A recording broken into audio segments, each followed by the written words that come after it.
बिस्मिल्लाहिर्रहमानिर्रहीम, अस्सलाम वालेकुम। मैं हूं काशिफ अहमद और मेरे साथ आज मौजूद हैं सीनियर सहाफ़ी हफीज़ खान साहब। आज़ाद कश्मीर में इलेक्शन हो रहे हैं और दूसरी तरफ आज़ाद कश्मीर में जो सिक्योरिटी सूरत हाल है वो भी हमें कशीदा दिखाई देती है। और इस सारी सूरत हाल में इलेक्शन का होना, आज चूँकि मुज़फ़्फ़राबाद डिवीज़न में इलेक्शन हो रहे थे और अभी जब हम ये वीडियो रिकॉर्ड कर रहे हैं तो जो इलेक्शन का वक्त है वो ख़त्म होने में 5 मिनट बाकी हैं।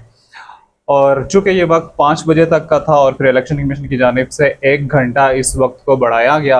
अब देखना यह है कि इससे पहले जो मीरपुर में इलेक्शन हुए उनका असर किस हद तक मुज़फ़्फ़राबाद डिवीज़न में जाता है। और आज मुतअद्दिद ख़बरें भी आई और उसके अलावा जो माजरीन मुकीम यहाँ पे पाकिस्तान में हैं उनका भी आज इलेक्शन था और उनकी जो 12 सीटें हैं उन पर भी इलेक्शन होने थे, जो कि अभी पोलिंग का वक्त तकरीबन ख़त्म होने के करीब है।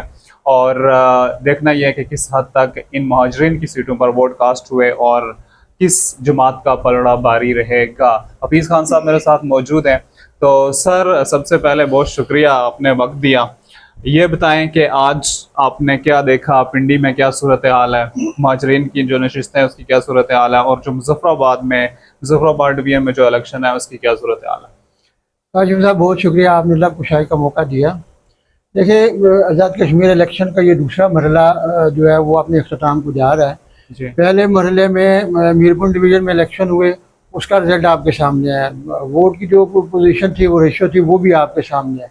अभी जो सेकंड फेज़ है उसमें माजरीन की 12 नशस्तों 13 नशस्तों पे है और मुज़फ़्फ़राबाद डिवीज़न में 9 नशस्तों पर इलेक्शन हो रहे हैं। अभी गहमा गहमी की जो सूरत हाल है वो आपके सामने है। मेरा ख्याल है पोलिंग का मैंने विज़िट किया है तो इलेक्शन की गहमा गहमी न होने के बराबर थी। लेकिन लोगों का वो एक रुझान भी था जो मीरपुर में जो मामला हुआ उसके बाद कि यार ये फिक्स हो चुका है इलेक्शन और इसमें एक पार्टी को ही वो कामयाबी हासिल होनी है। लेकिन मज़ीद जब देखा जाए कि पीपल्स पार्टी ने अपने तहफ़्फ़ुज़ात का इज़हार किया है और मैं अभी वो देख रहा था बिलावल भुट्टो साहब का भी बयान कि उन्होंने भी वो उसको धांधली से मशरूत किया कि ये धांधली की गई है। और अभी चीफ इलेक्शन कमिश्नर से मुतालबा किया गया है कि यार वो उसकी शफाफ तहकीकात करें। उसके अलावा जो सदर हैं, सदर आज़ाद कश्मीर पीपल्स पार्टी के हैं, उन पर भी हमला हुआ, उनका उन एक पर भी जो हमला हुआ। पीपल्स पार्टी का अब एक देखिए कारकुन भी जो है वो शहीद हुआ। इससे पहले ये देखिए कि रात को ये पोजीशन थी कि रात को और दिन को ये पोजीशन रही है कि यार वहाँ एहतजाज का सिलसिला बरकरार था और बैनर जलाए गए, एहतजाज किया गया, दोनों पार्टियों के ख़िलाफ़ उन्होंने किया। और अभी अवामी एक्शन पार्टी ने पीपल्स पार्टी को ख़त भी लिखा जिसमें उन्होंने अपने मुतालबात के हवाले से बात की गई है। और मैं समझता हूँ कि जब तक सारी पार्टी, तमाम स्टेक होल्डर एक नतीजे पर मुतफिक ना हो तो वो इलेक्शन नहीं हो सकता उसमें। ठीक है। तो सब पार्टी ने अपने अपने तहफ़्फ़ुज़ात का इज़हार किया। वो पीटीआई ने वो उसको बाइकाट कर दिया इलेक्शन का।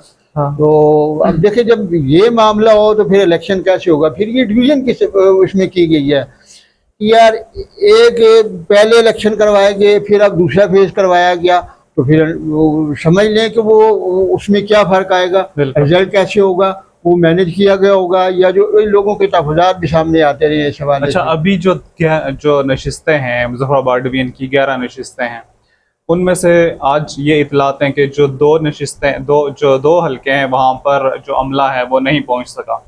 एक हल्के का तो कंफर्म है, लेकिन दूसरे हल्के के भी जो बाज़ल नकवी साहब का हल्का है उसमें भी कई पोलिंग स्टेशंस पर अमला नहीं पहुंच सका। वहाँ पर जो साजो सामान है वो नहीं पहुंच सका, उसकी तरसील नहीं हो सकी, तो वहाँ पर भी उन्होंने भी चीफ इलेक्शन कमिश्नर को आगाह कर दिया।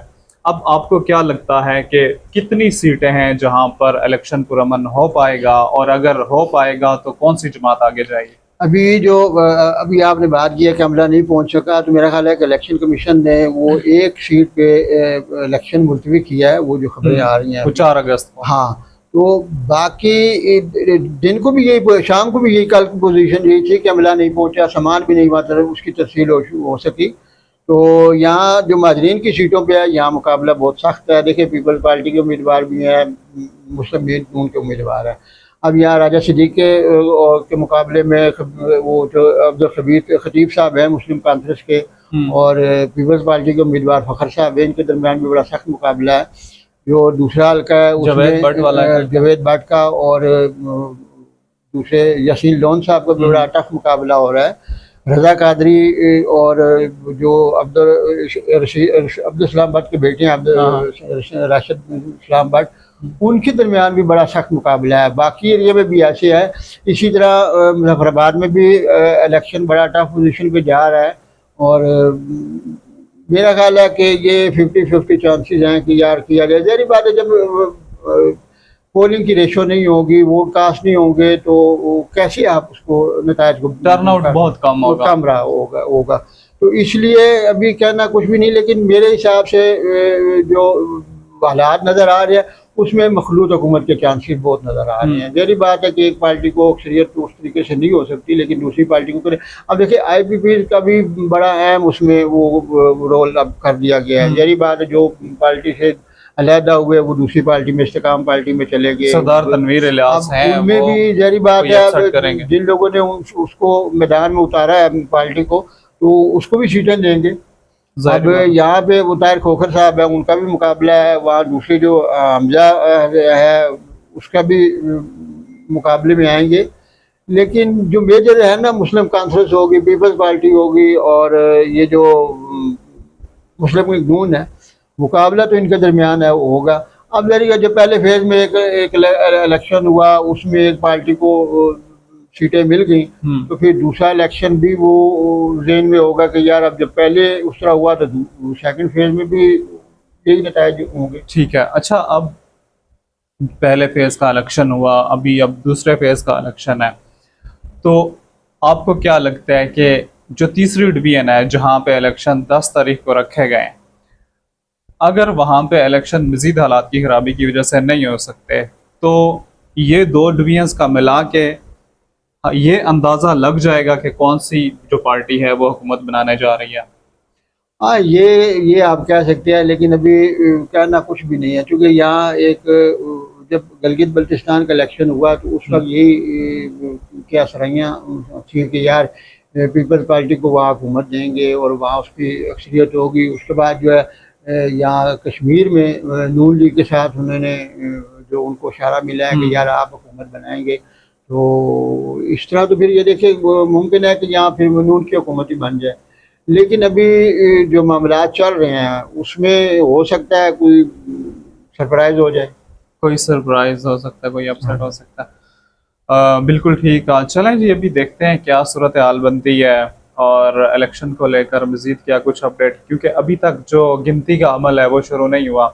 गिनती शुरू होगी, रात देर तक नताइज आएंगे, कई हलकों में तहफ़्फ़ुज़ात भी हैं, वो भी हैं। तो आज तो मुझे नहीं लगता कि कोई रिज़ल्ट आज या कल तक अनाउंस हो सकेगा, क्योंकि जिन 2 हलकों में, एक हलके में 4 तारीख को अनाउंस है, वहाँ का भी कंबाइन होगा।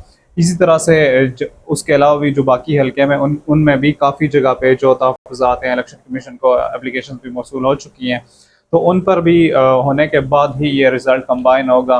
और आखिरी सवाल सर मेरा आपसे कि हम देखते हैं कि एक तरफ पीपल्स पार्टी और नून लीग आपस में लफ्ज़ी गोलाबारी करते हैं, जबकि दूसरी जानिब PC होटल में इनकी मुलाकात भी सामने आती है और ये भी तासुर अवाम में पाया जाता है कि ये नून लीग और पीपल्स पार्टी फिक्स्ड मैच खेल रहे हैं। इस पर आप क्या कहेंगे?